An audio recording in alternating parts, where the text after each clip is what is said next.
மக்கள் போற்றும் மகத்தான தளபதிக்கு மக்களால் கிடைத்த வெற்றி சின்னம் விசில் சின்னம். இது நம்ம சின்னம். இவன் YBM பாலாஜி, கொளத்தூர் தொகுதி, தமிழக வெற்றி கழகம். விஜய் எந்த தொகுதியில நின்னாலும் ஜெயிப்பாருங்க. 234 தொகுதியில விஜய் எந்த தொகுதியில ஜெயிப்பாரு. ஒரு பெரிய மகாநாடுகளுக்கு எல்லாம் ஓபன் பிளேஸ்ல நடத்துறது தான் நல்லதுங்க. SOP இவங்களுக்கு மட்டும் 4999, அதாவது பச்சையா தெரியுதுங்க. விஜய்க்கு தானா சேருது கூட்டம். திமுக வாரம் மாசத்துக்கு 4 மாநாடு, லட்சம் பேரை கூட்டுறாங்க. How is it possible? ஏன் இவங்களுக்கு மட்டும் 4999 பாட்டா ஷூ கம்பெனி வேலை மாதிரி பிக்ஸ் பண்றாங்க? அச்சம் தாங்க. இவருக்கு மக்கள் கூடுகிறார்கள். அவங்க காசு கொடுத்து ஆளை கூட்டுறாங்க, லாரி கொடுத்து பஸ் கொடுத்து ஆளை கூட்டுறாங்க. இப்போ விஜயை பொறுத்த வரைக்கும் அவரும் தனிச்சுதான் நிக்க போறாருங்க மாதிரி இப்ப வரைக்கும் கன்ஃபார்ம் தான் இருக்கு. 234 தொகுதிக்கு வேட்பாளர் நியமனம் அப்படிங்கறத விஜய் எந்த மாதிரி சூஸ் பண்ணுவாரு அப்படிங்கிறது தெரியும். 1977 எம்ஜிஆர் எப்படி அதிமுகவுக்கு வேட்பாளர்களை சூஸ் பண்ணாரோ அது மாதிரிதான் இவரும் எம்ஜிஆர் காட்டிய வழியில் தான் இவர் பயணிப்பார். 234 தொகுதியிலும் இந்த விஜய் தான். விஜய் தம்பி முதலமைச்சர் ஆகணும், ஆட்சி மாற்றம் நிகழணும். அதுக்கு இங்க யாருக்கு ஓட்டு போடணும்னு மக்களுக்கு நல்லா தெரியுங்க. விஜய் நிக்கிற தொகுதி இப்ப பேசு பொருளா இருக்கு. ஆனா எங்க நின்னாலுமே ஆப்போசிட்ல டிஎம்கேல ஒரு பவர்ஃபுல்லான ஆளா நிப்பாட்டுவோம். மேபி உதயநிதியே நிக்கிறதுக்கு வாய்ப்பு இருக்கு. இப்ப வைக்க சூழல்ல சேப்பாக்கத்துல அவரால் ஜெயிக்க முடியாது. கொளத்தூர்லயே முதல்வருக்கு ரொம்ப டஃப் பொசிஷன் தான் இன்னி டேட்ல இருக்கு. ஆனா உங்க ஆட்சி தான் தப்பான ஆட்சி, தமிழ்நாட்டுக்கு தேவையில்லாத ஆட்சி. ஒரு பெரிய கூட்டத்தை பார்த்தோம். அப்போ இப்போ இவ்வளவு நாள் ரசிகர்கள் அப்படிங்கிறவங்க கொஞ்சம் தொண்டர்கள் மனப்பான்மைக்கு மாற ஆரம்பிச்சிட்டாங்க. அந்த கட்சி அது கிராஜுவலா இதாயிடுச்சுங்க. இந்த 2 வருஷத்துல அந்த ரசிகர்கள் மக்கள் இயக்கமா மாறினப்போ ஒரு அப்கிரேடேஷன் ஆச்சு. மக்கள் இயக்கம் அரசியல் கட்சி ஆன பிறகு அது ஒரு அடுத்த அப்கிரேடேஷன் ஆச்சு. ஒட்டு மொத்தமா எல்லாருமா சேர்ந்து ஒருத்தனை எதிர்க்கிறாங்க. உலகெங்கும் வாழும் தமிழ் நெஞ்சங்களுக்கு கிறிஸ்டியின் அன்பு வணக்கம். நம்மோடு அரசியல் விமர்சகர் CK மதிவாணன் நினைஞ்சிருக்காரு. வணக்கம் சார். வணக்கம். விஜய் அவர்களுடைய வேலூர் நிர்வாகிகள் சந்திப்பு ஆக்சுவலி மக்கள் சந்திப்பா இருந்தது. ஒரு 25,000 to 30,000 பேர் வரதா பிளான் இருந்துச்சு. இப்போ 4,000 பேரும் இந்த QR கோடு இதெல்லாம் சொல்லிட்டாங்க. இப்போ 4,999 ஓகே 4,999 பேரு இப்போ பந்தல் அமைக்கிறாங்க. ஏன்னா இப்போ ஒவ்வொரு மீட்டிங்லயுமே இந்த வெயில்னால ரொம்ப கஷ்டப்படுறாங்கன்னும் போது தாவேகா இவ்வளவு தாமதமா தான் இதை புரிஞ்சுக்கிச்சா இப்ப பந்தல் அமைக்கிறோங்கிறத? ஏன்னா இவ்வளவு விமர்சனங்கள் வந்ததுக்கு அப்புறம் தான் தாவேகாக்கு அது புரியுதா ஒரு உயிரிழப்புக்கு அப்புறமா? அதாவதுங்க, ஒரு பெரிய மகாநாடுகளுக்கு எல்லாம் ஓபன் பிளேஸ்ல நடத்துறது தான் நல்லதுங்க. பந்தலே பிரச்சனை ஆகும். பந்தல் விழுந்ததுன்னு வச்சுங்களேன், பந்தல் இடிஞ்சு விழுந்து பந்தல் மேல விழுந்ததுனாலே அது ஒரு பெரிய கேட்டஸ்ட்ராபிக் இன்சிடென்ட் ஆயிடும். இப்ப திருச்சியில நாம் தமிழர் கட்சி இப்ப மாநாடு நடத்திட்டு இருக்காங்க. பிரம்மாண்டமான மாநாடு. அதுக்கு ஒன்னும் கூரையெல்லாம் போடல. பட் அவங்க புத்திசாலித்தனமா ஈவினிங் டைம் கேக்குறாங்க. நான் தாவேகா நிர்வாகி ஒருத்தர்கிட்ட பேசிட்டு இருக்கும்போது நான் இந்த கேள்வியை கேட்டேன். நீங்க ஏன் இந்த மொட்டை வெயில்ல 12ல இருந்து 2, 3 வாங்குறீங்க? 3 மணிக்கு மேல 4 மணிக்கு மேல வாங்கலாம் இல்லைன்னு. அப்ப அவங்க என்ன சொன்னாங்கன்னா, நாங்க எவ்வளவு இடத்துக்கு போனோம், நாகப்பட்டினம், திருவாரூர், திருச்சி, அரியலூர் எல்லாம் போனோம், எங்கேயுமே பிரச்சனை ஆகல. அந்த ராத்திரி 8 மணிக்கு கரூர்ல பேசினார்ல, அங்கதான் பிரச்சனையாச்சு. சோ எங்களுக்கு இந்த இரவு நேரத்துல கரண்ட் அவங்க இது பண்ணிடுவாங்க. அதன் பயன்படுத்திட்டு சமூக விரோதிகள் உள்ள வருவாங்க, பெண்களை மானபங்கம் பண்ணுவாங்க, கலவரம் பண்ணுவாங்க, செருப்பு தூக்கி அடிப்பாங்க. இதெல்லாம் கரூர்ல நடந்தது. நம்ம அந்த அனுபவத்தின் காரணமாக தலைவர் எல்லாரும் வேற நைட்டுக்குள்ள வீட்டுக்கு போய் சேர்ந்துடணும் வர்றவங்களான்றதாலதான் அந்த டே டைம் சூஸ் பண்ணாருன்னு சொன்னாங்க. அது correct. Now I understood the reason. ஏன் இவங்க பகல் வேலையில வெளிச்சத்துல வைக்கிறாங்கன்றதுக்கு. சமூக விரோதிகள் இந்த மாதிரி குண்டர்கள்லாம் பின்னால பிரச்சனை பண்ணக்கூடாது, பவரை கட் பண்ணிடுவாங்க. இது ஒரு விஷயம் இருக்கு இல்லையா கவர்மெண்ட் கையில. அதனால அவங்க பண்ணது கரெக்ட். ஆனால் அத கூட ஈவினிங்ல ஒரு 3ல இருந்து ஆரம்பிச்சு வெயில், அந்த உச்சி வெயில்ல இந்த 12 noonல இருந்து ஒரு 2 மணி வரைக்கும் வெளியே வரக்கூடாதுன்றாங்க. அதுவும் இப்ப ரொம்ப பயங்கரமான வெயிலா இருக்கு. அதனால அதை அவாய்ட் பண்ணிட்டு இப்ப கூட பாருங்க டைம் அவங்க கொஞ்சம் இது பண்ணோம். அதை மாத்தி கேட்டு வாங்கலாம். அவங்களுடைய அண்டர்ஸ்டாண்டிங், அவங்களுடைய அந்த சந்தேகம், அவங்களுடைய அச்சம், அது நான் புரிஞ்சுக்கிறேன். பட் வேற வழி இல்லை. இப்ப இந்த வெயில் டைம் தான் கிடைக்கிறது. போன மீட்டிங்ல, சேலம் மீட்டிங்லங்க காவல்துறை சேர் போடக்கூடாதுன்னு சொன்னாங்க. அது என்னங்க, இப்ப நாம் தமிழருக்கு லட்சக்கணக்கான பேருக்கு சேர் போட்டு நடத்துறாங்க. அந்த இது எஸ்ஓபி இவங்களுக்கு மட்டும் 4999. அதாவது பச்சையா தெரியுதுங்க, விஜய்க்கு தானா சேருது கூட்டம், மக்கள் தானாக அலையலையா வராங்க. இந்த கூட்டம் நடக்க கூடாது, மக்கள் கிட்ட அவருக்கு இருக்கிற மரியாதை, செல்வாக்கு இது வெளி உலகுக்கு காட்டக்கூடாதுன்றதுக்காக தான் இப்ப மக்கள் சந்திப்பெல்லாம் பண்ணிட்டு மாத்தி விட்டு இப்ப நிர்வாகிகள் சந்திப்பு. ஆனா சீப்பா ஒழித்து வச்சுட்டா கல்யாணத்தெல்லாம் நிறுத்த முடியாதுன்னு ஒரு பழமொழி இருக்கு. அவர் கூட்டம் போட்டா அந்த இடத்துல இருக்கிறவங்க மட்டும்தான் நாங்க கேட்க போறோம். வேலூர்ல அவர் பேசுறாருன்னா அங்க இருக்கிறவன் 4900 பேரா இருக்கலாம். ஆனா 1 கோடி பேரு தமிழ்நாடு பூரா, இந்தியா பூரா, உலகம் பூரா பார்த்துட்டு இருக்கான். மலேசியால அவர் நிகழ்ச்சிய, மலேசியால அந்த 1 லட்சம் ரூபாய் கட்டணம் கட்டி போனவங்க மட்டுமா பார்த்தாங்க? நீங்களும் நானும் தான் பார்த்தோம் லைவ்ல. அதுக்கப்புறம் வேற திரும்பி வேற ஒளிபரப்புனாங்க. அதனால இதெல்லாம் அரசியல் கட்சின்னு வந்த பிறகு எல்லாருக்கும் கொடுக்குற ஆப்பர்ச்சுனிட்டி. இப்ப பாருங்க, திமுக 8வது மாநாடோ 9வது மாநாடோ இன்னைக்கு நடத்திட்டு இருக்காங்க மதுரையில. வார வாரம் மாசத்துக்கு 4 மாநாடு, லட்சம் பேரை கூட்டுறாங்க. How is it possible? ஏன் இவங்களுக்கு மட்டும் 4999 பாட்டா ஷூ கம்பெனி வேலை மாதிரி பிக்ஸ் பண்றாங்க? அச்சம் தாங்க. இவருக்கு மக்கள் கூடுகிறார்கள், அவங்க காசு கொடுத்து ஆளை கூட்டுறாங்க, லாரி கொடுத்து பஸ் கொடுத்து ஆளை கூட்டுறாங்க. ஆனா விஜய்க்கு தன்னெழுச்சியாக மக்கள் கூடுகிறார்கள். அது நடக்க கூடாது என்பதற்காக இவங்க இதெல்லாம் பண்றாங்க. இவங்க பண்ணதான் அவர் மேல அபிமானம், ஆதரவும் மக்களுக்கு அதிகமாக போகுது. ஓகே, இப்ப கூட நீங்க மாநாட சொன்னீங்க மதுரையில. ஸ்டாலின் அவர்கள் அப்படியே வர்றாரு, அந்த இதுல இருந்து ரேலி மாதிரி வந்துட்டு இருக்காரு. சுத்தி துண்டெல்லாம் தூக்கி போடுறாங்க, எடுத்து தோல்ல போட்டுக்கிறாரு. நிறைய பேர் சொல்றாங்கன்னா விஜய் அப்படியே அவர் காப்பி அடிக்கிறாரு. போடுற ட்ரெஸ் கூட அந்த பேண்ட், பீச் கலர் பேண்ட், அந்த ஷர்ட் ஒயிட் எல்லாமே இல்ல. ஈ அடிச்சான் காப்பின்னு கேள்விப்பட்டிருக்கீங்களா? ஈ அடிச்சான் காப்பி. அதான் இப்ப ஸ்டாலினும் உதயநிதியும் ஈ அடிச்சான் காப்பி தான். விஜய பார்த்தா அப்படி. ஆனா அசல் தாங்க, நகல் தான். காண மயிலாட கண்டிருந்த வான்கோழி தானும் அதுவாக பாவித்து தொகை விரித்து ஆடிய காட்சியை பத்தி ஔவையார் மூதுரையில சொல்லியிருக்காங்க.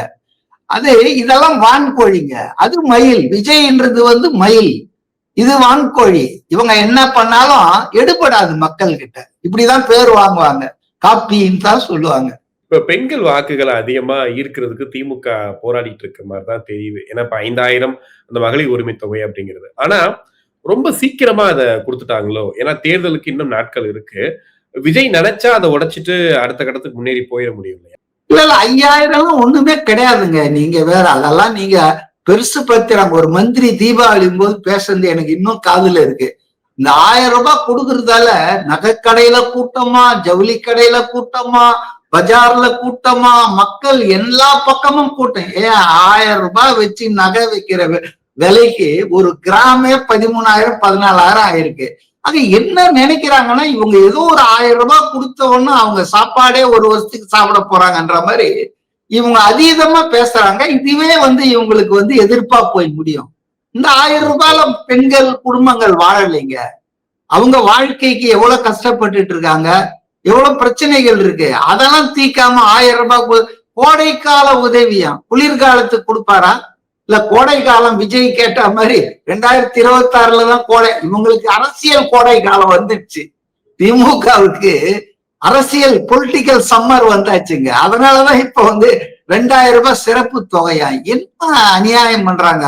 அரசாங்க கஜானாவை எடுத்து இவங்க அரசியல் ஆதாயத்துக்காக இப்படி எல்லாம் பண்றது இது சரியான நடைமுறை. இப்ப சுப்ரீம் கோர்ட்ல கூட நீதிபதி 2 நாளைக்கு முன்னால இந்த மாதிரி ஃப்ரீபீஸ் எல்லாம் கொடுக்குறாங்க, கஜானா காலியா அதெல்லாம் சொன்னாரு. அதனால இது தவறான அணுகுமுறை. அதான் இப்ப திமுக, அண்ணா திமுக தான் இப்ப முதல்ல ஓட்டர்ஸுக்கு பணம் கொடுத்து பழக்கினாங்க. இப்ப அடுத்த ஸ்டேஜுக்கு போய் அரசியல் கட்சிகள் கூட்டணிக்கு வர்றதுக்கு பணம் கொடுக்க பழகிட்டாங்க. அதுக்கு அடுத்தது என்ன, எந்த லெவலுக்கு போவாங்கன்னு எனக்கு தெரியல. ரொம்ப கரெக்ட் கரப்ஷன் அதிகமா இருக்குது. அதான் நான் கரப்ஷன் பண்ண நீயும் உன்னையும் கரப்ஷன் ஆகிட வேண்டியது. அதான் இன்னைக்கு அவங்களுடைய பிளான் மாதிரி தெரியுது. நாம் தமிழர் கட்சி தனிச்சு நிக்கிறாங்க. அவங்க 234 தொகுதிக்கு வேட்பாளரை இன்னைக்கு அறிவிக்கிறதா இருக்காங்க. இப்போ விஜயை பொறுத்த வரைக்கும் அவரும் தனிச்சுதான் நிக்க போறாருங்க மாதிரி இப்ப வரைக்கும் கன்ஃபார்ம்டா இருக்கு. 234 தொகுதிக்கு வேட்பாளர் நியமனம் அப்படிங்கறத விஜய் எந்த மாதிரி சூஸ் பண்ணுவாரு அப்படிங்கிறது தெரியல. ஏன்னா இப்ப நிறைய நாங்க அந்த சோசியல் மீடியா பேஜஸ்ல பாக்குறோம். ஒவ்வொரு தொகுதியிலையும் நாங்க இத்தனை வருஷமா வேலை பார்த்திருக்கோம்னு சொல்லி சில பேர் விருப்பம் ஒண்ணு கொடுத்திருக்காங்க. எதன் அடிப்படையில சூஸ் பண்ணுவாருன்னு எங்களுக்கு தெரியல. ஏன்னா இப்ப அதிமுக திமுகனா ஒரு கணக்கு இருக்கும். அந்த பக்கம் அவங்களுடைய செல்வாக்கு, அவங்களுடைய சமூகம் சார்ந்து அவங்களுக்கு விருப்பம் மனு வச்சு அதை வச்சு அவங்களுக்கு ஒரு வேட்பாளர் நியமனம் பண்ணுவாங்க. ஆனா விஜய் அவர்கள் எந்த இதுல சூஸ் பண்ண போறாருங்கிறதே ஒரு டவுட்டா தானே இருக்கு. 1977 எம்ஜிஆர் எப்படி அதிமுகவுக்கு வேட்பாளர்களை சூஸ் பண்ணாரோ, சாமானியர்கள் ரொம்ப கீழ்மட்டத்துல இருக்கிறவங்க பொருளாதார ரீதியா சமூகத்துல, அது மாதிரிதான் இவரும் எம்ஜிஆர் காட்டிய வழியில் தான் இவர் பயணிப்பார். அந்த வழியை ஜெயலலிதாவும் மறந்து விட்டார், எடப்பாடியும் மறந்து விட்டார், அப்புறம் ஓபிஎஸ் எல்லாம் மறந்துட்டாங்க. ஆனா நிச்சயமாக விஜய் மறக்க மாட்டார்னு நினைக்கிறேன். எம்ஜிஆர் என்ன செஞ்சாரு அதான். ரெண்டாவதுங்க, ஆள் அல்லங்க முக்கியம். விஜய் தம்பி முதலமைச்சர் ஆகணும், ஆட்சி மாற்றம் நிகழணும். அதுக்கு இங்க யாருக்கு ஓட்டு போடணும்னு மக்களுக்கு நல்லா தெரியுங்க. அதுக்கு அவர் பெரிய நாடறிஞ்ச ஆளா இருக்கணும், பெரிய பிரபலமா இருக்கணும், அதெல்லாம் தேவையே இல்லைங்க. அதனால அவங்கள பொறுத்தவரை விசில் சின்னம்னா விஜய் சின்னம், அதுக்கு நேரா போய் குத்திட்டு வந்துனே இருப்பாங்க. அது சொன்னாரு பாருங்க, வெளியவான்னு சொல்றீங்களே, அந்த தேர்தல் அன்னைக்கு வாக்குச்சாவடிக்கு எல்லாரும் வருவாங்க பாருங்க, அந்த ஓட்டர் ஐடியை வச்சுக்கிட்டுன்னு சொன்னாரு. அது மாதிரி மக்கள் தன்னெழுச்சா வருவாங்க. நீங்க இதெல்லாம் பணத்தை செலவு பண்ணட்டும், பெரிய பிரபலஸ்தர்கள்லாம் வைக்கட்டும் வேட்பாளரா, ஒன்னும் எடுபடாது. ஏங்க மாற்றம் வேணும்னு மக்கள் நினைச்சிட்டாங்கன்னா, காமராஜரை விட சிறந்த தலைவரை தமிழ்நாடு கண்டிருக்கா. 9 வருஷம் மிகச்சிறந்த ஆட்சி கொடுத்த முதலமைச்சர். அவரை விருதுநகர்ல சீனிவாசன்ற பேரே தெரியாது, அதுக்கப்புறம் தான் அவனை யாருன்னு தெரியும். ஒரு ஸ்டூடெண்ட் லீடர் தோக்கடிச்சாங்க. அதனால மாற்றத்துக்கு இந்த தமிழ்நாடு தயாராயிடுச்சு. அதனால மாற்றத்தை கொடுக்கிறவன் யாருன்னு தேடி குடிச்சு தேர்ந்தெடுத்துருவாங்க. அவன் பெரிய ஆளா இருக்கணும்னு அவசியம். நான் சொல்றது விருதுநகர் சீனிவாசன் காமராஜ் அந்த போட்டி தான் நான் சொல்றது இதுக்கு உதாரணம். விஜய் நிக்கிற தொகுதி இப்ப பேசு பொருளா இருக்கு. விருகம்பாக்கமா, எழும்பூரா, இல்ல டி நகர் நிக்க போறாரா அப்படிங்கிற தெரியல. ஆனா எங்க நின்னாலுமே ஆப்போசிட்ல டிஎம்கேல ஒரு பவர்ஃபுல்லான ஆளா நிப்பாட்டுவோம் அப்படின்னு சொல்லியிருக்காங்க. மேபி உதயநிதியே நிக்கிறதுக்கு வாய்ப்பு இருக்கு அப்படின்ற பேசு பொருளும் போயிட்டு இருக்கு. நீங்க எப்படி பாக்குறீங்க? உதயநிதி அவருடைய சொந்த தொகுதி, தற்போதைய தொகுதியான சேப்பாக்கத்தை விட்டு ஓடுறாருன்றது இப்போ பரவலா எல்லாருக்கும் தெரிந்த செய்தி ஆயிடுச்சு. அவர் தாத்தா நின்ன திருவாரூர் தொகுதிக்கு ஓடுறாரு. அவர் எதுக்கு சேப்பாக்கத்தை விட்டுட்டு ஓடுறாருன்றது நமக்கு தெரியும். இப்ப வைக்க சூழல்ல சேப்பாக்கத்துல அவரால் ஜெயிக்க முடியாது. கொளத்தூர்லயே முதல்வருக்கு ரொம்ப டஃப் பொசிஷன் தான் இன்னைய டேட்ல இருக்கு. கேக் வாக்லாம் கிடையாது. ஆனாலும் விஜய் எந்த தொகுதியில நின்னாலும் ஜெயிப்பாருங்க. 234 தொகுதியில விஜய் எந்த தொகுதியில நின்னாலும் ஜெயிப்பாரு. அரசியல் விமர்சகர் முறை அவருக்கு என்னுடைய ஆலோசனை என்னன்னா, மிக 1 நாள் 2 நாள் தலையை காட்டினா போதும், அவருக்கு அந்த அளவுக்கு அபரிமிதமா இருக்கிற ஒரு தொகுதியை தேர்ந்தெடுத்துட்டு வேட்புமனு பண்ணிட்டு he should concentrate on other constituencies throughout Tamil Nadu. அவருக்கு தப்பா இருக்கிற ஒரு தொகுதியை போய் தேர்ந்தெடுத்துட்டு அங்க பிரச்சாரத்துக்கு உட்காரக்கூடாது. he should not be cornered. அவர் அங்க போய் லாக் பண்ணக்கூடாது. அதனால அவர் தேர்ந்தெடுக்க வேண்டியது வீல தொடங்கணுமா, அது வேல தொடங்கணுமா எல்லாம் எனக்கு தெரியாது. ஆனா அது ஈஸியான ஒரு தொகுதியா அவர் கணக்கு போட்டு அதை தேர்ந்தெடுத்தாருன்னா போதும். அவர் மற்ற தொகுதிகளுக்கு எல்லாம் போறதுக்கு அது வாய்ப்பா இருக்கு. சார், நிறைவா விஜய் பேச்சு ஒவ்வொரு வாட்டி அவர் வெளியில வரும்போதும் அவர் பேசக்கூடிய விஷயங்கள் இங்க ஒரு பெரிய பேசு பொருளா மாறுது. இப்ப கடந்த முறை ஆட்சியிலும் பங்கு அதிகாரத்திலும் பங்கு ஒரு பெரிய பாம் போட்டோம், பொலிட்டிக்கல் பாம், அது வெடிச்சிருச்சுன்னு சொல்லி இந்த மாதிரி ஒவ்வொரு வாட்டி விஜய் பேசுறதுல ஒரு தெளிவு, ஒரு ஆக்ரோஷம், முன்னாடி பேசுறதுக்கு இப்ப இருக்கிறதுக்கு ஒரு நல்ல ஒரு முன்னேற்றம் தெரியுது. நீங்க அதை எப்படி பாக்குறீங்க? ஒரு பொலிட்டிக்கல் லீடரா அவருக்கு இது ரொம்ப அவசியம். ஆமா, அவர் கிராஜுவேட் ஆயிட்டே இருக்கிறாருங்க. ஒவ்வொரு நாளும் தன் தவறுகளை சுட்டி காட்டுறாங்க பல பேரு. விமர்சகர்கள் பேசுறதையும் உன்னிப்பா கவனிக்கிறாரு. குற்றம் குறை இருந்ததுன்னா அதை தவிர்த்துக்கிறாரு, இம்ப்ரூவ் அப்பான் பண்றாரு, ஹோம்ஒர்க் பண்றாரு. சும்மா யாரோ எழுதி கொடுத்ததை எடுத்துட்டு படிக்கிறது இல்லைங்க. அவர் ஹோம்ஒர்க் பண்றாரு, ப்ரிப்பேர் பண்றாரு, ஸ்டடி பண்றாரு, கூர்மையா வாட்ச் பண்றாரு. இல்லைன்னா 3 அணின்னு சொல்லிட்டு மூணாவது ஒண்ணு வந்து பாஜக அண்ட் அதர்ஸ் சொன்னார கவனிச்சிங்கல்ல இன்னைக்கு. அதனால ரொம்ப கூர்மையான அரசியலை ரொம்ப கூர்மையா உற்று நோக்குற. நிச்சயமாக அவருடைய வேலூர் ஸ்பீச்ச உங்களை போல நானும் எதிர்பார்த்துட்டு இருக்கிறேன். அது இன்னும் மாறுபட்ட வேறுபட்ட ஸ்பீச்சா இருக்கும் என்று நம்புகிறேன். சார், இப்போ விஜய் அவர்கள் பாஜகவை பெருசா எதிர்க்கிறது இல்ல, பாஜக அழுத்தம் கொடுக்குது அப்படின்னு விஜய் வாயிலிருந்து வர மாட்டேங்குது அப்படின்றது ஒரு தொடர் விமர்சனமா வச்சிட்டு இருந்தாங்க. இப்போ அருண்ராஜ் அவர்கள் முதல் முறையா வந்து ஆமா தாவேகா வந்து பாஜக ஒரு பெரிய அழுத்தம் கொடுக்குது, ஜனநாயகன் ரிலீஸ்ல இருந்து எல்லா விஷயமும் அழுத்தம் கொடுக்குதுன்னு இப்பதான் சொல்றாங்க. ஏன் இவ்வளவு நாள் அதை சொல்லாம இருந்தாங்கன்னு நினைக்கிறீங்க? அவங்களை பொறுத்த வரைக்குங்க they are focused to assembly election 2026 தாங்க. துவக்கத்துல இருந்து நீங்க அவங்களுடைய ஆக்டிவிட்டிஸ கவனிச்சீங்கன்னா அவங்க கட்சி தொடங்கி 2 வருஷம் முடிஞ்சா கூட அதுக்கு இடையில வந்து நாடாளுமன்ற தேர்தல் வந்ததுங்க 2024ல. அதுல அவங்க எந்த ரோலுமே எடுக்கல. அதுக்கப்புறம் வந்து சட்டமன்றத்துக்கு 2 இடைத்தேர்தல்கள் வந்ததுங்க. விக்கிரவாண்டியில 1, ஈரோடு கிழக்குன்னு நினைக்கிறேன். அப்ப கூட அவங்க வந்து கேண்டிடேட்டை நிறுத்தல, எந்த விதமான பொலிட்டிக்கலா எந்த லைனுமே எடுக்கல. ஏன்னா அப்ப அவங்க என்ன சொன்னாங்கன்னா, நாங்க புதுசா கட்சி தொடங்கி இருக்கோம், எங்க கான்சென்ட்ரேஷன் அப்ப வந்து அவங்களுக்கு கட்டமைப்பெல்லாம் இந்த அளவுக்கு இன்னைக்கு இருக்கிற மாதிரி எல்லாம் இல்லை. ஸோ எங்க கட்டமைப்பெல்லாம் நாங்க ஸ்ட்ராங் பண்ணோம், ஸ்ட்ரென்தன் பண்ணோம். 2வது நாங்க வந்து 2026 அசம்பிளி எலெக்ஷனுக்காகத்தான் தயாராக போறோம். ஸோ மெயின் ஃபோக்கஸ் வந்து எங்களுக்கு 2026 அசம்பிளி எலெக்ஷன் சொன்னாங்க. அதனால அசம்பிளி எலெக்ஷன் அப்படின்னு சொன்னா BJP is not a factor here. Parliament எலெக்ஷன்னா yes it is a factor. ஆனா அது கூட தமிழ்நாட்டுல திமுக அதிமுக தான் ஃபேக்டர். அவங்க தோல்ல ஏதாவது சுமந்துக்கிட்டு தான் மேலே ஏறிக்கிட்டு தான் நேஷனல் பார்ட்டிஸ் எதுவா இருந்தாலும் வரணும்.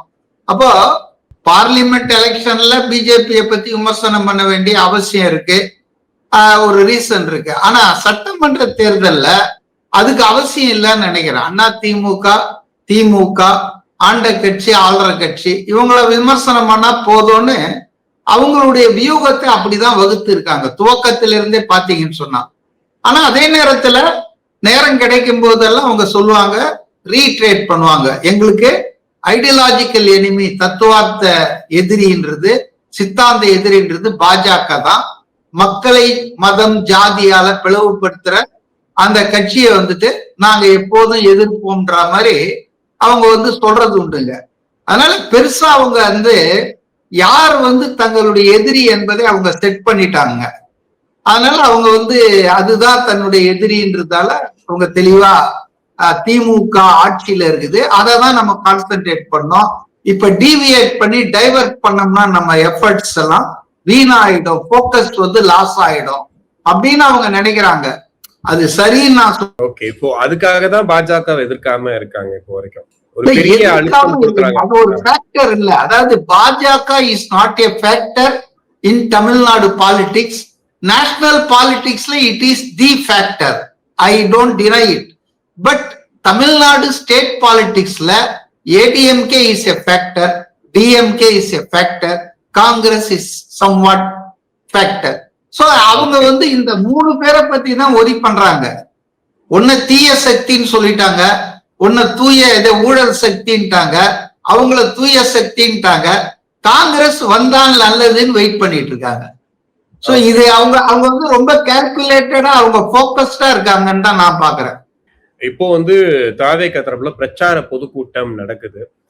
எப்பவுமே விஜய் அவர்கள் வந்தாதான் கூட்டம் கூடும் அப்படிங்கறத தாண்டி இன்னைக்கு வந்துட்டு அதுல இருக்கக்கூடிய முக்கிய நிர்வாகிகள் தான் பேசுறாங்க. ஆதவ் அர்ஜுனா உட்பட, ராஜ்மோகன் உட்பட அவங்க தான் பேசுறாங்க. ஒரு பெரிய கூட்டத்தை பார்த்தோம் கடலூர்ல. அப்போ வந்து இப்போ இவ்வளவு நாள் வந்து ரசிகர்கள் அப்படிங்கிறவங்க கொஞ்சம் தொண்டர்கள் மனப்பான்மைக்கு மாற ஆரம்பிச்சிட்டாங்களா? நீங்க இப்பதான் சொல்றீங்க, நேத்தோ முந்தா நாள் கடலூர்ல நடந்தது சொல்றீங்க. விஷயானந்த், ஆதவ் அர்ஜுனா, செங்கோட்டையன் மட்டும்தான் போனாங்க.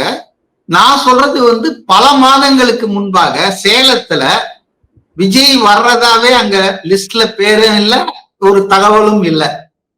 புஷி ஆனந்த், ஆதவ் அர்ஜுனா போனதுக்கே ஐ திங்க் அங்க வந்து ஒரு 30,000-40,000 பேர் சேர்ந்துட்டாங்க. நான் இப்ப நடந்த சேலம் பரப்புரை கூட்டத்தை சொல்ல, பல மாதங்களுக்கு முன்பு சேலத்துல புஷி ஆனந்த், ஆதவ் அர்ஜுனா கலந்து கொண்ட ஒரு சாதாரண பொதுக்கூட்டம், அதுக்கே ஒரு 30,000-40,000 பேருக்கு மேல சேலத்துல கலந்துட்டாங்க. அதனால நம்ம வந்து என்ன தவறான இது வியூஸ்ல வச்சிருக்காங்க தமிழ்நாட்டு மக்கள் கிட்ட ஊடகம்னா, விஜய் வந்தாதான் கூட்டம் வரும், விஜய்க்கு அடுத்து அங்க யாருமே இல்ல, செகண்ட் இன் கமாண்ட் அப்படின்லாம் சொல்றாங்க. அதெல்லாம் உண்மை இல்லைங்க. அந்த கட்சி வந்துங்க அது கிராஜுவலா இதாயிடுச்சுங்க. இந்த 2 வருஷத்துல அந்த ரசிகர்கள் மக்கள் இயக்கமா மாறினப்போ ஒரு அப்கிரேடேஷன் ஆச்சு. மக்கள் இயக்கம் அரசியல் கட்சியான பிறகு அது ஒரு அடுத்த அப்கிரேடேஷன் ஆச்சு. இப்ப தேர்தல் களத்துல அரசியல் களத்துல முழுமையா இறங்கிட்டாங்க 24x7. அப்ப அதனால அவங்க வந்து நிச்சயமாக ஒரு கட்சியின் செயல்பாட்டாளர்களாக, கட்சியினுடைய ஆதரவாளர்களாக அவங்க பரிணாமம் பெற்றுட்டாங்கன்னு தான் நான் நினைக்கிறேன். இன்னும் அவங்கள ஒன்னா தற்குறிகள், விசில் அடிச்சான் குஞ்சு, இப்படி எல்லாம் கிண்டல் பண்றது அவங்களே ஏமாத்திக்கிறதுக்கு உதவுமே தவிர மற்ற கட்சிகளை அதனுடைய ஆழமான அந்த வேர் விடுதல், அதனுடைய அந்த பரவல் கிராமப்புறம் வரைக்கும் போயிருக்குன்றத அவங்க வந்து கணிக்க தவறினால் தேர்தல் முடிவுகள்ல அவங்களுக்கு ஒரு பெரிய ஷாக் இருக்கு. எந்த கட்சிக்கும், ஆண்ட கட்சிக்கும் ஆளுங்கட்சிக்கும் தான் நான் நினைக்கிறேன். சோ அதனால கடலூர்ல வந்து இது வந்து நீங்க சொல்றது 2 நாளைக்கு முன்னாலேயோ நேத்தோ நடந்த நிகழ்ச்சி. நான் பல மாதங்களுக்கு முன்னால இருந்தே பார்த்துட்டு இருக்கிறேன். இது வந்து ஒரு ஆர்கனைஸ்டு பார்ட்டியா எமர்ஜ் ஆயிட்டு இருக்குங்க. அதுவும் mainly consist of youths, women, ladies plus first time voters. இதுவரையில பொலிட்டிக்கல்ல இன்ட்ரெஸ்டே இல்லாத ஆட்கள்லாம் இப்ப பொலிட்டிக்கலைஸ் பண்ணிட்டு இருக்காங்க அந்த கட்சியில. அது ஒரு நல்ல விஷயம் தான் நினைக்கிறேன். இப்ப இளைஞர்கள் வேற எங்கேயோ திசை மாறி போறதை விட அரசியல்ல வந்து அவங்களை இன்வால்வ் பண்றதும் அவங்களை கமிட் பண்றதும் இந்த மாநிலத்துக்கும் இந்த நாட்டுக்கு நல்ல விஷயம் தான் நான் நினைக்கிறேன். சோ இந்த வகையில தாவேகா பண்றத ஐ வெல்கம் இட். எல்லா கட்சியும் பண்ணணும். கண்டிப்பா சார். நிறைய விஷயங்கள் பேசணும். நேரத்துக்கு நன்றி. வணக்கம். மக்கள் போற்றும் மகத்தான தளபதிக்கு மக்களால் கிடைத்த வெற்றி சின்னம் விசில் சின்னம். இது நம்ம சின்னம். இவன் YBM பாலாஜி, கொளத்தூர் தொகுதி தமிழக வெற்றி கழகம்.